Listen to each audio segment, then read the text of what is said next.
Guys, it's DK back at you with another video here for the NBA main slate here on Friday. We had a 9-game slate. Real quick, let's see what we did on this 2-game slate. This is my lineup. Lillard, Wes Matthews, Paul George, Ilyasova, Miles Turner, Westbrook, Hood, Cantor. So looking really good here because Miles Turner, super low owned against Milwaukee, put up 58 fantasy points. So I like pairing him with the studs with Westbrook, Lillard, and Paul George, then filling in the value elsewhere. So I'm looking good. Again, I didn't make a video because it was only a 2-game slate, but should be a pretty solid night. I just kept it light, but yeah, let's look into the slate for tonight. So after briefly looking over the slate, it's a little tricky. There's a lot of good spend-up options, but not a lot of cheap, value guys. So let's just get right into it. Harden here at 11K. Seems too cheap in this match against Philly. One of the games that I do like game stacking, but again, a lot of the pieces are kind of expensive. So the game stacks I do like, Washington, Charlotte is definitely in there. Let's see, Detroit, Chicago is doable. Philly, Houston, but everyone's expensive there. OKC and the Clippers, a lot of expensive guys, and Denver, Golden State, a lot of expensive guys. So there's a lot of expensive guys. So you're really going to have to nail your studs on the slate. Again, Harden, 11K. He has as much upside as anyone on the slate. He has 90-point upside. So I think he's definitely worth a look. And Philadelphia, not a very strong defense. This game should be very high scoring. So Harden firmly in play. Then you got Westbrook in a great matchup as well at 10.8. Going up against Clippers. It is a back-to-back, but that doesn't really worry me. You can't go wrong with Westbrook. Luka Doncic, I talked about in my video last time. He went off for 64 fantasy points. Now he's got a matchup against Orlando. Not the best matchup, but I think he's definitely still in play. Ben Simmons, 9.1K. Just seems too cheap for him right now for his level of production with no Embiid. He's basically playing the whole game. So I have no issue with Ben Simmons. Then we get to the Golden State guys. If Klay Thompson plays, nothing really stands out as a great play for Golden State, but there is a few plays on the Denver side which I do like. So if Klay's out, I think you could give a look to Steph there at 9K. Kemba, at 8.1 in a great matchup here. I think he has huge upside. I'm definitely considering Kemba. I think he goes pretty low on the slate with a bunch of, there's a lot of stars to pay up for. I think Kemba kind of goes overlooked in a great matchup against Washington. So I like him a lot. The Chicago guys, a little tough. Mediocre matchup against Detroit. Everyone's fully healthy. I don't mind Levine, but I don't think he's the best play. Chris Paul at 7.5. I'll probably pass. I think he's okay, but I would rather just pay the extra few thousand to get Harden. Toronto, unless someone sits, I'm not targeting Toronto. Lou Williams, I really like this play here at 6.8. Up-tempo game at OKC. OKC's been playing at the fastest pace. This one should be really high scoring. So I like Lou Williams quite a bit here. I think he has 40, 50 fantasy point upside in this matchup. So I like him quite a bit at a discounted price here at 6.8. Then we get to the couple of Denver guys. So Jamal Murray at 6.2. In an up-tempo game, I think all the Denver starters are certainly in play, but I like Jamal Murray a decent amount here at 6.2. He's got a great matchup against Steph, so I do like him. Let's see. Satoransky definitely in play here. I talked about him in my last video. I got 41 minutes, 44 fantasy points. Don't think we can expect that again, but the matchup's good here against Kemba. So I have no complaints with Satoransky. Let's see, Pat Beverly at 5.4. I think he's going to be asked to play more minutes to guard Westbrook. I think he pushes for 35 or so minutes. Now, can we expect this 40? He's kind of up and down, but he does have upside. So I think Pat Beverly is a solid play. Let's see. So we got no Drew Holiday. He's going to be out. So I'm a little torn on what to do with New Orleans. Obviously not the best match against Toronto, but if they're going to somehow keep it close, Alfred Payton, Julius Randle are going to have a big game. So I think both those guys are in play for tournaments for sure. And then as far as the really cheap Pelicans guys, I'm going to wait for a starting lineup to see who they start, and then I'm going to go from there. Let's see. Chris Dunn seems a little too cheap at 4.9 here. Playing right around 30 minutes. He does have some upside, so I think he's a pretty solid cheap play. And then again, there's really not nothing in the really cheap guys I like. So let's move on to shooting guard. Beal at 9.5. He's basically been getting 50 fantasy points every night, so I have no complaints with Beal. But there's just so many stars to pay up for. Like, do I want to pay 9.5 for Beal when I can pay a little extra for Harden or Westbrook? I'm probably going to pass on Beal. But I get it if you want to go there. The Philly guys, Jimmy Butler, been a little disappointing. I mean, he's so up and down. If you want to go Jimmy, I'm not going to talk you off him, but I think I would prefer Tobias or Ben Simmons personally. Let's see. Will Barton, another Denver guy that I do like here, at 5.9. A couple of these Denver guys seems too cheap. The starters are getting extended run. This is where I think they even get a little extra run, maybe 35 minutes or so. So Will Barton, Jamal Murray seem too cheap for a very up-tempo matchup. Batum, the thing that I like about him is just the minutes right now. Like, it's insane the minutes this guy's playing. 41, 40, 42, 39 minutes. Not really shooting the ball well, but he does have upside in a great matchup.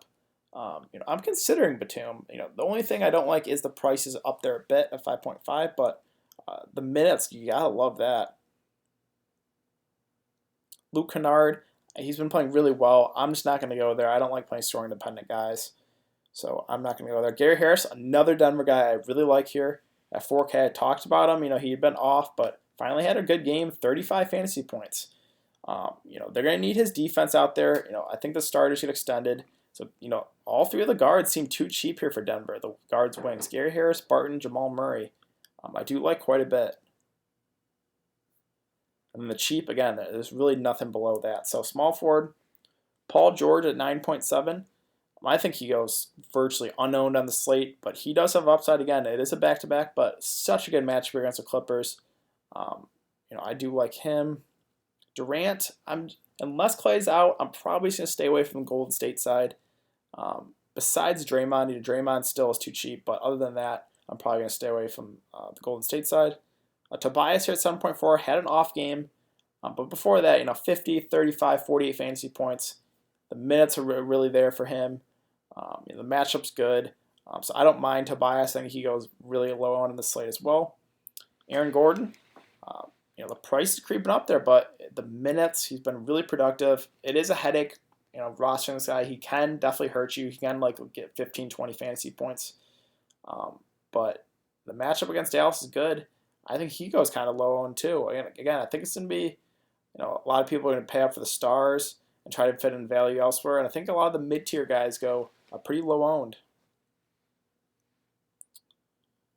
Let's see. JJ, not for me. I mean, he did have a good game against Orlando, but he's just too scoring dependent. If a shot's not falling, he's not going to get you there, so I don't want to do that. Kenrich Williams, the cheap Pelicans guys, I'm going to wait for a starting line before I make a final decision. So I'm going to wait to see who the Pelicans start. There definitely is some value for the Pelicans, so we're just going to have to kind of wait for news. And then again, there's really nothing below that. So let's move on to power forward. Let's see. Kawhi, only, if one of the Raptors sit, but when the Raptors are fully healthy, they're just so deep. I don't want to target anyone. I know the matchup's so good against the Pelicans, but I just think there's better options on the slate. Now Randall, him and Alf are really interesting. Again, if the Pelicans would keep it close, big games for both those guys. Obviously Anthony Davis, but he's going to play 20 minutes or so. Randall, Alf, I think are great GPP plays. Kevin Love at 7.8. He does have 50 fantasy point upside.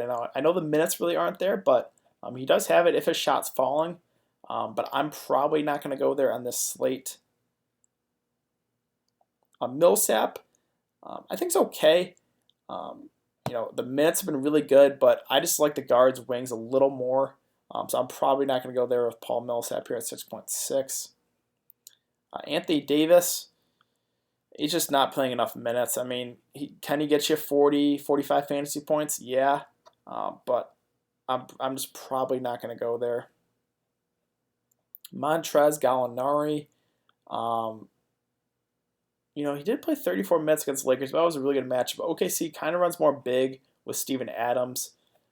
I don't know if I want to go there with Montrez. Gallinari's not seeing enough minutes. Otto Porter at 6.1 seems too cheap. He's been playing really well here for Chicago, playing basically the whole game.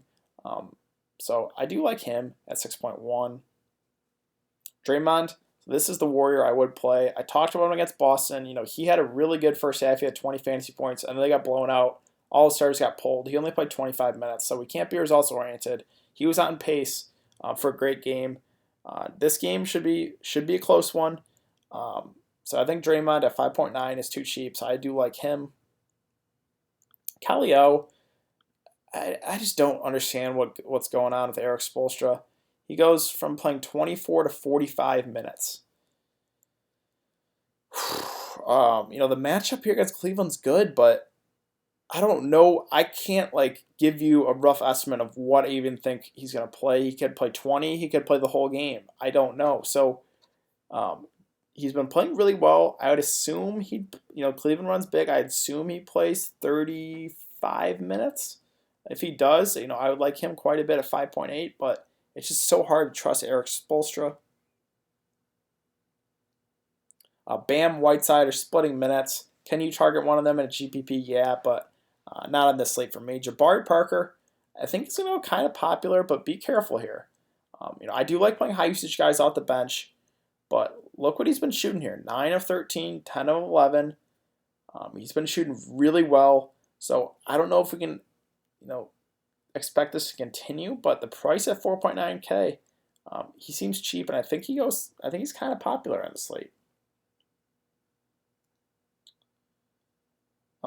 Mason Plumlee for GPPs only. If Jokic gets in foul trouble, Plumlee would be asked to play more minutes. Golden State obviously runs big with Boogie Cousins, so I guess you could possibly take a shot there if Jokic has in foul trouble. And you got Kaminsky. I love targeting bigs against Washington. He's been playing really well, but also been shooting the ball pretty well. The price is up there a bit. He's not minimum price at 3.9. This is a slate where we're lacking value. I think you could take a shot at Kaminsky, but I don't think he's the best play because of the price tag now. And yeah, there's really nothing else. So let's move on to center. We got Jokic. We got the boogeyman going up against each other. Obviously there's huge upside for both these guys, but there is some foul trouble risk. Two aggressive centers going against each other. Both these guys do have huge upside. So I'm not going to talk you off of either Jokic or Boogie. We got Vucevic. I think he goes completely unowned. He busted. He let a lot of people down against Philly. Really surprising, too, with no Embiid. Now he's had a match against Dallas and Dwight Powell. He should have his way with him. Dirk, Salah, Murgy, whoever they try to throw on him. I think Vucevic really, really low owned, but I think he has big upside. So I do like him as a low-owned target. You guys know I do like targeting bigs against Chicago. Drummond, Blake. It's just that I never get these Detroit bigs right. Drummond has been playing really well. I think he goes, he's more popular. Blake Griffin, kind of been, not as good, but, he's being aggressive. So I don't have an issue with either, but I'm probably not going to go there on this slate. Dwight Powell, been playing really well, playing a lot of minutes. Now, the price is creeping up there, but I still think he's playable. A tougher matchup against Vooch. I'm probably not going to go there. Capella at 6.7. Matchup here against Philly with no Embiid. I think Capella goes pretty low on, but I think he has some pretty big upside here. JV, Joakim Noah.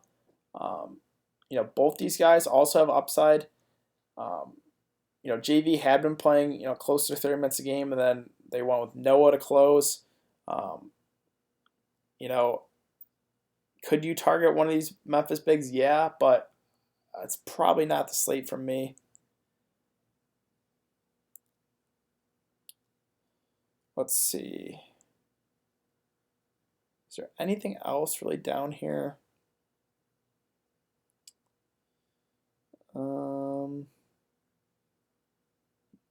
No, nothing really.